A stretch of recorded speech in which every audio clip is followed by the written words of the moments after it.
That's better. I have 4 jars here, and they're washed and cleaned. And I have the broccoli that I made. Here's the stuff that's left over. And I'm going to go ahead and jar this so I can be able to have it for the week. I think it's only going to be 3 jars, but just in case, I went ahead and grabbed 4. So I have my cutting board here. I'm going to grab some of them, and I'm going to kind of form fit them inside of the jar. Like this one's already kind of cut up.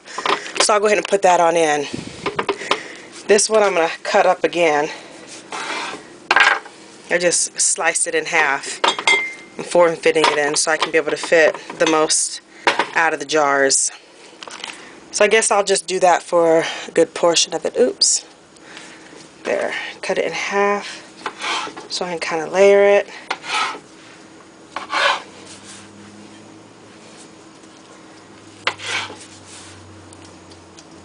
I can put them in.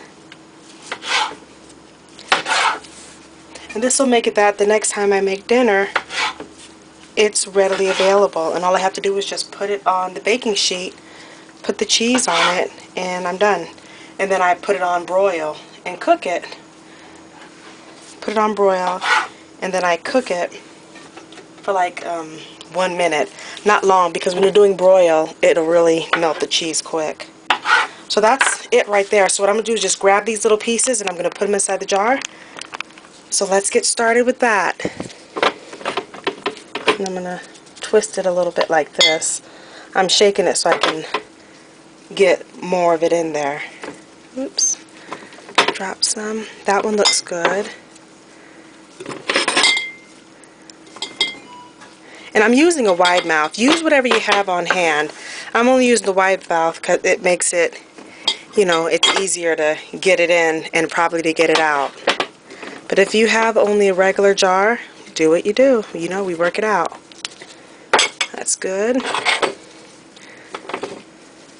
And I'm thinking this is going to last me maybe for 2 dinners. So we can eat broccoli 2 times out of the week. Maybe I did a good guess. Let's see if I can take that out. Put the stem down so I can fit a little bit more in there. You know what? I'm not going to stack it too much. Put that in. Yeah, it looks like, so it's a good thing I grabbed this other jar. So I can put the rest of this in. And then if you don't have any mason jars, you work it out, go ahead and use Ziploc bags.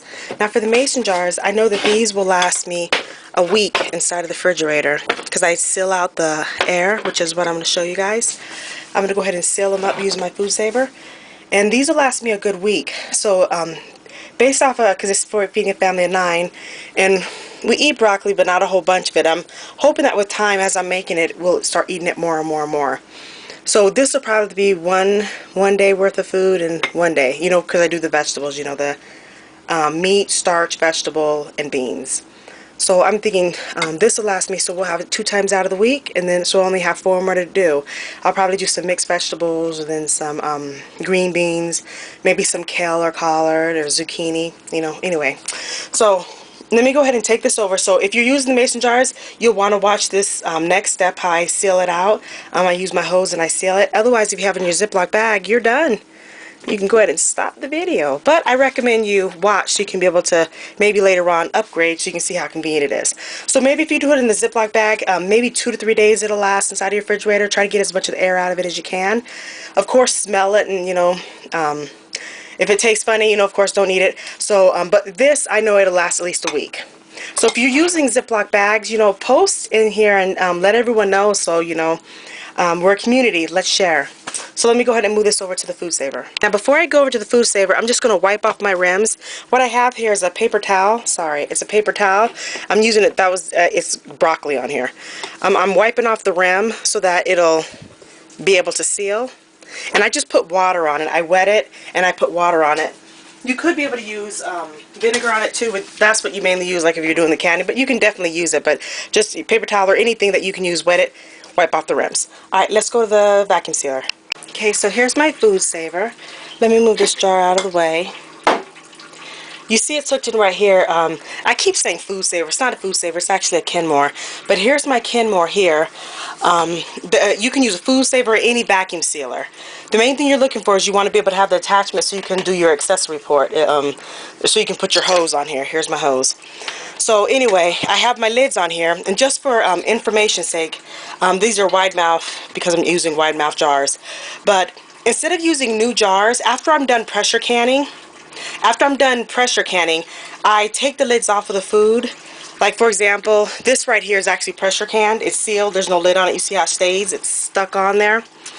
Well, after I use that sauce, instead of throwing away the lid, I keep the lid and I use it for all the stuff that I just vacuum seal. So you don't have to use new lids, and you can reuse these over and over and over and over and over and over again. Okay, so I'm going to put this one on, and what I'm using is a wide mouth. You can be able to get these off of Amazon. That's where I got mine, or anywhere where you can be able to find it cheap. You're not going to vacuum and seal. You're just well, no, you're not sealing it. You're vacuum and sealing. So do vacuum and seal. So let's go ahead. And what it's doing is sucking out the air.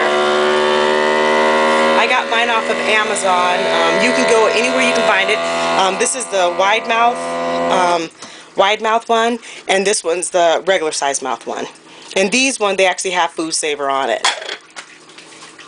But this is really nice. This will make it so it's sucking out all the air. And you hear it? Hear that? It's sealed. There, it's sealed. So I'm going to do the rest of these. And then what I'll do is just put them inside the fridge. But before I put them in the fridge, I'm going to go ahead and put the lid on them.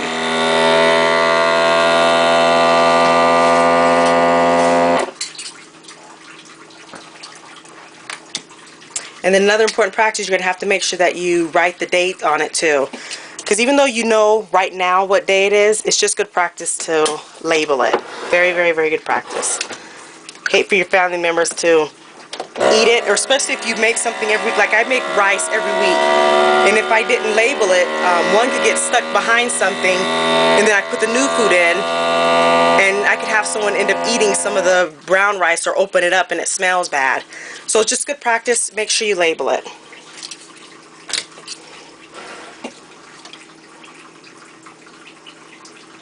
And make sure you wait till it finishes. So this is the last one here.